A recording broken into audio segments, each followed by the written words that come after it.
Yes, you guys, welcome back. Today's news daily video is powered by Snickers Protein. Now, throughout this entire January transfer period, me and Snickers Protein are teaming up to bring you guys the Snickers Protein fan line. In every news daily video, I'll be answering 3 questions sent to me using the hashtag fanline. So I'm looking forward to answering the 3 questions in the video today. Now, starting with the first question by Enes, and he wants to know whether Tuchel will be in the market for a DM, and to be honest, man, most definitely, I know Tuchel will be in the market because midfield is key for his system. We all have an open mind in regards to how Tuchel's going to get the best out of this existing midfield. However, I think more of the belief that it does need upgrading in the future if we want to mount title challenges. The next question is by Callum, and he says, Nini, I know that you want Marquinhos, and thanks bro, you remember. Does the appointment of Tuchel help us sign him? I'm not going to say anything, but of course, it does boost that possibility even more.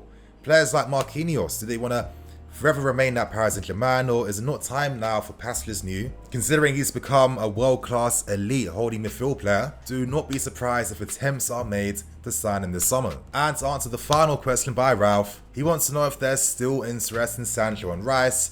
It seems like that's not the case anymore, man. It seems like these were Frank Lampard targets, and in a sense, we have signed other attacking players as replacements for Sancho, and it seems like we have other alternatives that I'll be discussing in the video today over Declan Rice. Now, if you want the opportunity to have your question answered in the next news daily video, all you guys have to do is follow me on Twitter at NiniFC, followed by the hashtag fanline, of course, followed by your question. As I said, I'll be picking 3 questions for every news daily video. And before I go, you guys, on the 1st of February, there is going to be a transfer deadline day live stream powered by Snickers Protein, which is going to be on Ball Street's YouTube channel. I'm going to be joined alongside guests like Robbie from AFTV, plus a host of other top fan content creators. So you guys, it's going to be a massive stream. And now the plugs are out the way.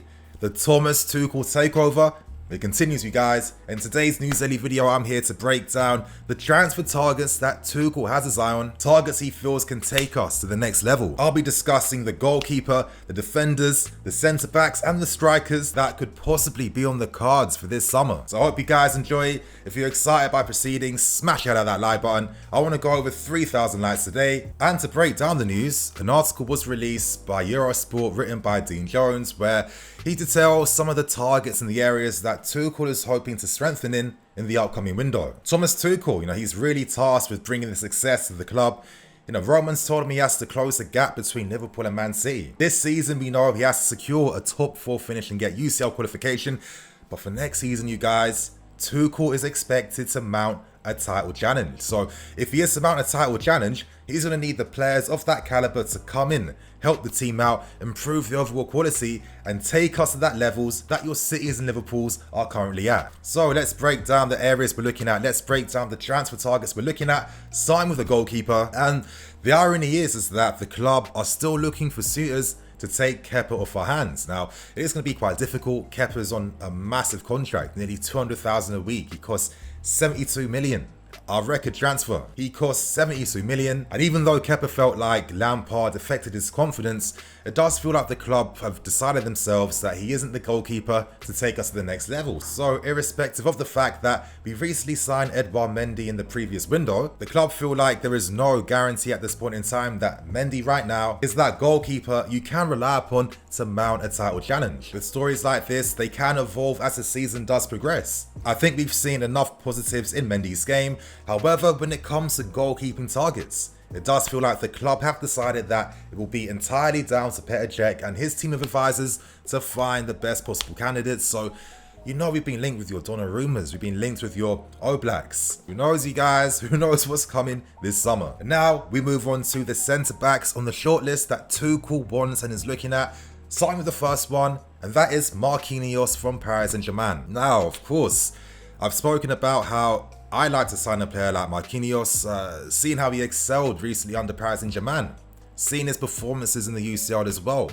He's a leading defender. He is that #1 defender that you sign to improve your partner alongside him and improve the entire back line. And the beauty of Marquinhos is that not only is he excellent playing from the back, but he can also translate his game playing in midfield. And as Marquinhos has stated, Tuchel really helped transform his game and take him to that next level. So in a sense, it's like we're looking at a, you know, South American Declan Rice, who of course is of a higher ability and level, you know, let's not get that wrong. And if we are looking for Thiago Silva's successors, it's only natural that Marquinhos' name would be on the list. Now, the interesting thing about Marquinhos is that there's a massive possibility that he could be signed as a DM because he has excelled playing in that area.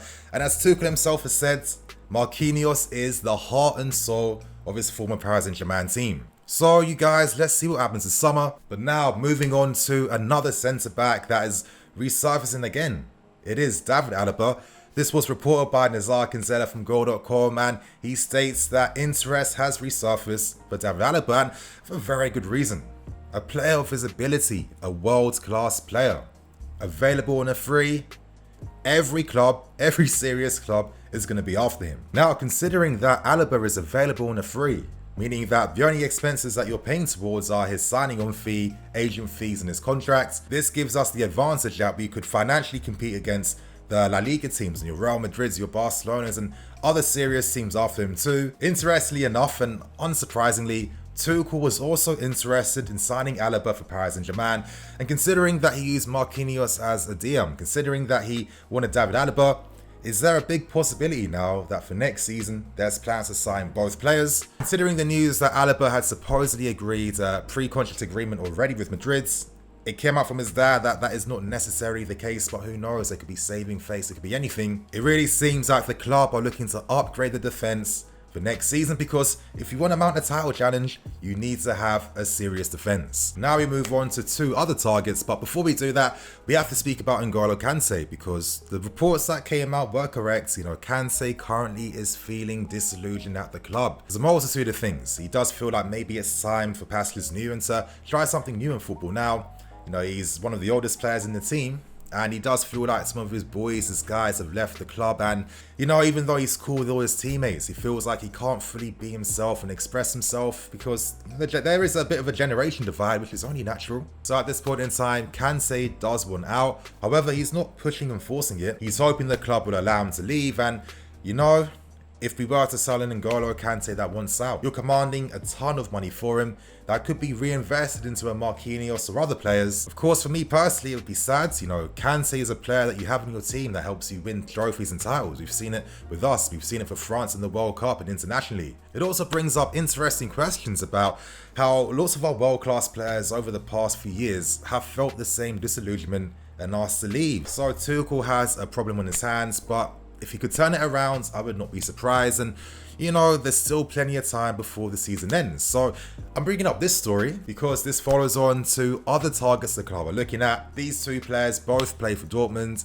and the club are casting their eyes on Jude Bellingham again and Erling Haaland that we already know. Now with Bellingham, the interesting thing behind this news is that he's been a long-term club target for a while. Back when he was at Birmingham City, back when he was just climbing through the youth ranks. Of course, he has a massive reputation in the country, and on a few occasions the club made efforts to try and sign him. Of course, before he agreed to sign for Dortmund, efforts were made again to look at him, and for very good reason. There's lots of hopes around Bellingham. He moves the ball fast, which is always a key thing that you want. You know, he can play and fulfill multiple positions in midfield too. He knows how to use his body to shield the ball. He's exceptional at winning back possession and starting attacks quickly, where he can decide to use his great dribbling ability and technique to attack the spaces and drive the ball forwards, or play quickly between the lines and kickstart the next attack. The thing with Bellingham though is that he is seen as a long-term target. The club will continue to monitor him, but one player that is not a target anymore is Declan Rice. Now the news is very public now that Lampard's gone, and because the club felt like re-signing Declan Rice for such huge amounts of money kind of be an L media-wise and publicity-wise, because it's like, you know, we cast this guy away. The fact we have to sign him back again for massive bucks did not sit well with the board. So now that he is off the menu right now, it seems the club prefer looking at a Bellingham for the future, who could be a leading midfield player in the years to come. And of course, this now ends things with the final target, the massive target, a target that the club will compete for if they feel they have a possibility to sign, and that is Erling Haaland. Now, the club may feel like, due to the chances we create, the stats show you guys, you know, we're like third in the league right now for chance creation and XG and opportunities, but The thing that's still missing from our game is that ability to put the ball in the back of the net. With Erling Haaland, he's proven at a very young age that this guy's a monster. This guy knows how to find the net. He blasts into the back of the net, making it extremely hard for keepers to take. He smacks those balls in first time. He's great aerially too, and his movement is utterly world class for a very young player. Tuchel could develop his game even more, could make him play entire areas a lot better, to hold the ball up a lot better, to be more of an aerial focal presence as well. And considering the ambition the club's showing, considering the type of players we are signing, the club will continue to make statements of intent because they want a Premier League title. They are desperate for one, and it does seem like this summer is going to be a massive opportunity. We're going to see change in the team, we're going to see players coming in too, and of course there is money to spend as well. So you guys, that was the video. These are some of the targets that Tuchel is looking at. Focus on the areas we're looking at, and you know, I'm sure as time goes on, we're going to get more details, more new links being named as well. The news does not stop. So you guys, on that note, I'm Nini FC, this is Blue Lions TV, the Tuchel takeover is here, and I'll see you guys later.